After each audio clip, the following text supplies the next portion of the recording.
hubiera pasado si el sistema que nosotros estamos proponiendo hoy hubiera sido el resultado del 2015? Nosotros como oposición no hubiéramos tenido las 2/3 partes de la Asamblea Nacional y ellos no hubieran prácticamente desaparecido del hemiciclo parlamentario, donde apenas tuvieron 55 diputados.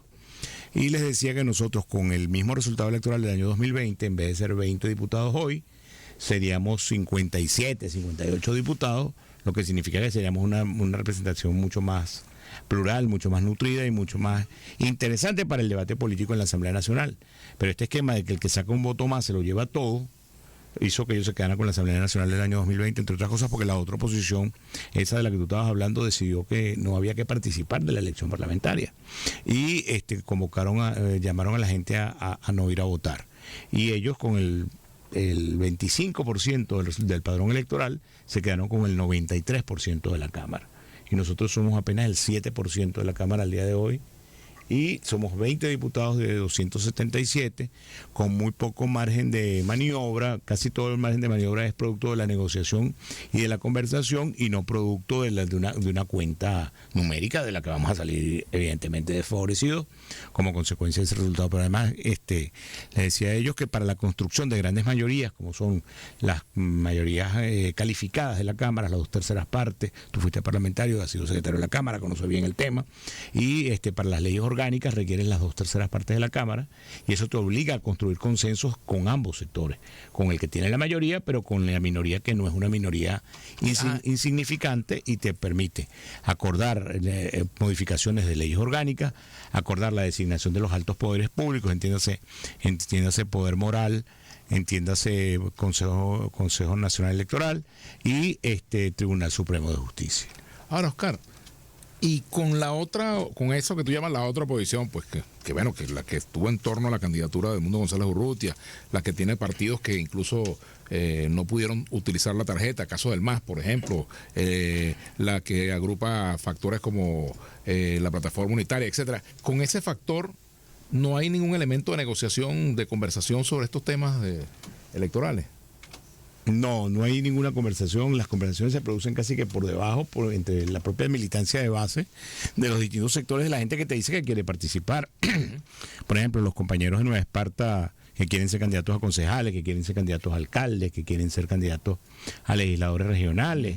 Te dicen, bueno, ¿y cómo hago yo para participar en un partido que no tiene tarjeta? Pues obviamente, los estamos diciendo, bueno, vente para tu casa, aquí está tu tarjeta blanca, con la que siempre has sido candidato, y puedes perfectamente participar del proceso electoral acompañando la opción que nosotros encabezamos. Pero eso se está produciendo por debajo, porque la gente definitivamente está decidida a no cederle sus espacios al gobierno. ¿Tú crees que alguien que vive en Baruta o que vive en el municipio de Maneiro está en disposición de entregarle la alcaldía de Pampatar o la alcaldía de Baruta a un chavista para que sea su nuevo alcalde? La gente, yo no creo que esté en esa disposición. Nosotros tampoco estamos en disposición de entregar la gobernación del Estado de Nueva Esparta, que es tierra de hombres y mujeres libres, como digo yo, que es un espacio liberado. Tuvimos un gobernador de oposición anteriormente y cambiamos de caballo y decidimos apoyar a Manuel Rodríguez, y tenemos de nuevo un gobernador de oposición en Nueva Esparta. De yo no haberme presentado en el año 2020, en vez de haber 5 chavistas como ellos, habrían 6, y no habría una voz que se levantara en reclamo de los problemas de Nueva Esparta, en el reclamo grave de los servicios públicos, como estamos padeciendo actualmente con el tema de la luz eléctrica, con interrupciones muy seguidas del servicio eléctrico, y como tenemos el grave problema de que el 80% del agua de Nueva Esparta llega por vía de cisternas y no por vía de tubería ni de agua corriente, como debería ser en cualquier parte del mundo. Hoy conversaba con Luis Famayor Toro, estamos conversando con Oscar Rondero, el exrector de la UCB, y él decía que es un absurdo que le exijan a los que van a participar en las elecciones del año que viene que reconozcan a Nicolás Maduro, porque dice, según lo que él dijo, a Chávez no le obligaron a renegar del 4 de febrero para dejarlo participar en elecciones en 1998. Bueno, pero más que eso, a Chávez lo indultaron, lo perdonaron. El hecho del príncipe, el perdón del príncipe, fue lo que le aplicaron para que pudiera ser exonerado de su responsabilidad penal por haber dado el golpe del 4 de febrero. Lo exoneró el presidente Caldera a través de un indulto procesal que ni siquiera permitió que llegara a fin su juicio, y por eso no fue condenado, y por eso pudo ser de nuevo candidato presidencial. El problema es que en Venezuela parece que nos hemos acostumbrado a que los golpes de Estado no tienen castigo. Digo porque, bueno, los últimos 4 golpes de Estado no han tenido castigo. El golpe del 4 de febrero del presidente Chávez fue indultado por el presidente Caldera, como te acabo de decir. Bueno, tuvieron su tiempo en la cárcel. Bueno, pero un ratico. Los tipos que salen a tirar un golpe que están regularmente 30 años detenidos, que es lo que corresponde por la ley. Bueno, aquí un muchacho que acusan de terrorista le meten 20 años. Bueno, está bien, pero te das cuenta entonces que el señor Carmona, que dio un golpe el 11 de abril, se fugó caminando de su casa y terminó en la Embajada de Colombia. Y hoy da clase en una universidad en Bogotá. El señor Juan Guaidó, el señor Leopoldo López, que dieron el golpe del 30 de abril, el señor López se fue con el director del SEBIN, por si fuera poca cosa, en un avión y vive en Madrid el día de hoy. Y el señor Guaidó se fue caminando por sus propios pies para Miami. Entonces, bueno, los golpes en Venezuela no tienen castigo, por eso pareciera entonces que todo el mundo es el deporte nacional salir a dar un golpe, porque no hay responsabilidades. Y no hay responsabilidades del 4F en adelante. Yo no lo digo ahora, lo digo desde el 4F para acá. Los señores que dieron el golpe el 4 de febrero fueron indultados y perdonados por el presidente Caldera y ni siquiera llegó a término su proceso para establecer las responsabilidades que los hubiera condenado. Ahora, ¿bajo qué condiciones se debe dar entonces todo este proceso de reforma? Porque debería ser algo consensuado con la mayor participación. Bueno, es que han sido convocados los señores de la Plataforma Unitaria, los señores de la Mesa de Unidad Democrática. Ahí está presente. Los señores de Un Nuevo Tiempo. No hay nadie que vaya. No está viniendo nadie de la plataforma porque no han querido venir, pero convocados han sido y ahí se queda su silla vacía con su portanombre enfrente. ¿De cuáles partidos, por ejemplo? De la MUT, de Un Nuevo Tiempo y del Movimiento Progresista de Venezuela que dirige el amigo Calzadilla. Está asistiendo la gente de Centrado, sí ha venido a todas las observaciones, pero la gente de Centrado no apoyó la candidatura de Edmundo González. Es decir, el plan era construir con todos los que participaron de la elección del 28 de julio las nuevas condiciones electorales. ¿Se puede hacer eso, construir unas nuevas condiciones electorales, todo eso, resolver todos esos temas y que el país avance sin tropiezos en un proceso electoral, sin resolverse el asunto del 28 de julio? Es que yo creo que el asunto del 28 de julio está resuelto. Lo resolvió el Tribunal Supremo de Justicia en sala electoral, lo resolvió el Tribunal Supremo de Justicia en sala constitucional y formalmente hay 2 boletines del CNE que dicen que el presidente electo es Nicolás Maduro. O sea, eso es lo que yo he visto. Página. No, yo no estoy diciendo que hay que pasar la página, yo estoy diciendo que eso es lo que hay. Pero tú no viste una notificación del señor Elvis Amoroso diciendo que el presidente era Nicolás Maduro. Yo vi una sentencia que dictó la sala electoral y que ratificó la sala constitucional, por cierto, frente a un recurso de Enrique Márquez y de Antonio Carri que dice que ratifica el resultado de lo que dijo la sala electoral. Entonces, bueno, el que se alce contra eso... El partido que dirige Bernabé Gutiérrez no le hace ninguna observación a esas decisiones. No tenemos ninguna observación porque no tenemos elementos. ¿Cuántos votos obtuvo AD? No lo sabemos. Porque pero ¿cómo que no lo sabemos? Fíjate tú que... Lo que tenemos son las inferencias de nuestras propias actas. Ajá. Pero de acuerdo a las actas que ustedes tienen, ¿cuántos votos sacó AD? Es que no las tenemos completas. El problema es que nadie las tiene completas. El único que las puede tener completas es el CNE. Ajá, pero no las publicó. Bueno, por eso estamos diciendo... Pero las otras tampoco las publicaron. Y nosotros tampoco ¿Pero quién es el órgano que debe publicar? ¿No es el CNE? Claro, y por eso nosotros, nuestro primer reclamo el martes, después, la primera sesión, después de la elección, fue que se publicaran las actas en detalle con el resultado electoral de cada uno de los candidatos presidenciales y resultado mesa por mesa. No tienen ni una idea de cuánto ahora se acaba de... No tenemos idea porque no hay una versión oficial. Por aquí me escribe alguien, fíjate tú, alicomunica.9, dice, aquí en Yaracuy AD no llegó a 1000 votos. Bueno, eso es una adivinanza, porque eso no lo puede saber. Si tú abres la página oficial del CNE y está caída hasta el día de hoy.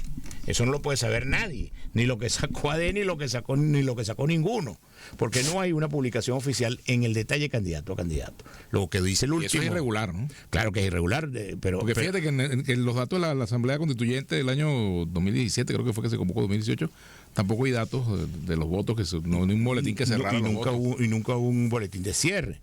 Pero como nosotros no decimos que creemos haber ganado las elecciones, nos presentamos las actas que teníamos en el CNE con los elementos que habíamos recogido de nuestros testigos. ¿Qué porcentaje de actas lograron? Tendríamos alrededor de un 30 o un 40%. ¿Y en ese resultado más o menos cuántos votos? Hay mesas de distintos resultados, porque vimos mesas muy disímiles, pero vimos, por ejemplo, en Nueva Esparta unas cuantas mesas con una muy buena votación de AD, que fue la que yo vi de primera mano porque estaba en Nueva Esparta. Pero te repito, Vladimir, los que dijeron que habían ganado la elección, el que diga que iba a ganar la elección, tenía que presentarse en el tribunal y decir, estas son mis actas y aquí está mi resultado. Cosa que no hizo la gente de la MUT y que tampoco hizo el señor. ¿Qué opinas del reclamo que hace Brasil, del reclamo que hace Colombia y de esa situación que se ha presentado? Pero fíjate que yo creo que el reclamo de Brasil y el reclamo de Colombia son 2 reclamos distintos. El reclamo de Brasil es un reclamo diciendo que no hay transparencia en la relación y que prácticamente que los engañaron, pero yo no he visto en Colombia en el mismo tono. Colombia ha dicho... Sin embargo, han venido exigiendo lo mismo, ¿no? Pero con matices. Claro, cada quien en su idioma. Con matices, uno portugués y otro en español, y con sus matices. Tú ves que, por ejemplo, el embajador colombiano en Caracas no es un embajador beligerante frente a los temas. Y lo de Brasil se presenta por el tema de los BRICS, si no, no se hubiera presentado.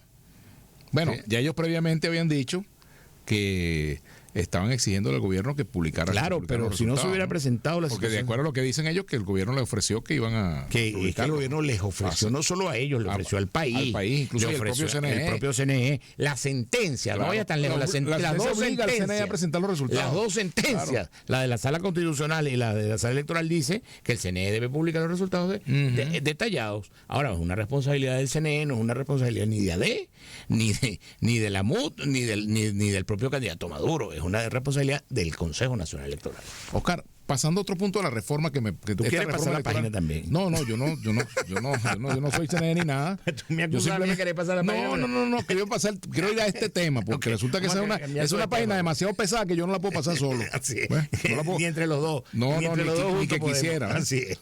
Lo que uno puede es volver a antes de esa página y leer el libro. Y leer sin dejar de que esa página por lo menos tiene ese marcalibro y puesto. Que ahí tienes una página rota. Ahí está una página que hay que leerla. Pero lo cierto es que hay un tema que es que se están dando un conjunto de reformas y lamentablemente pues la Asamblea decidirá cosas y el país tendrá que tenerse a lo que decía la Asamblea y ver qué se hace al respecto. Además que esa es la Asamblea que hay. Bueno, eso es lo que hay, como dicen los Eso es lo que hay, pero además ¿tú crees que yo quiero ser el 7% de la Asamblea? Yo quería ser el 50 o el 56 o el 57, o sea, la mayoría de esa Asamblea. Pero resulta que mis compañeros de la otra oposición decidieron que no había que ir a votar porque los que fuéramos a votar o los que nos inscribiéramos. En el 2020 nos dieron colaboracionistas, ¿no te acuerdas? Sí, pero por supuesto que lo recuerdo. Sin embargo, hubo mucha gente que participó y pues no pudieron quedar de parlamentario, en fin, y se dio esa representación. Pero la representación que tenemos es una representación, como te decía, más calificada por lo que hemos logrado en la negociación y en las conversaciones que lo que logramos numéricamente, porque numéricamente somos un número muy pequeño, esa es la verdad.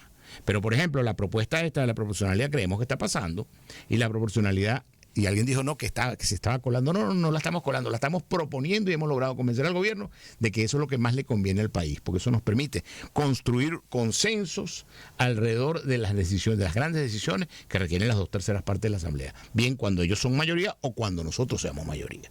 Vean la designación de altos funcionarios. ¿Qué porcentaje de diputados serían, digamos, electos por el método uninominal? ¿Qué porcentaje sería por el método? Es que se le descontaría a la representación proporcional de la mayoría los diputados que han sido electos de manera uninominal. Eso hace una proporción casi exacta con el resultado electoral en votos de cada uno. Eso hace que sea una representación mucho más equilibrada y que haya un parlamento en el que tengas la obligación de conversar. Que nadie tenga que pasarle por encima al otro con mayorías aplastantes. Bueno, y además, por cierto, lo dejen hablar a todos, porque ese es otro problema, que hay gente que no deja la palabra, o ellos administran el derecho a palabra como le da la gana. Bueno, pero eso es parte de esa correlación de fuerza, Vladimir. Cuando tienes una asamblea o un congreso 93-7, queda poco margen de maniobra.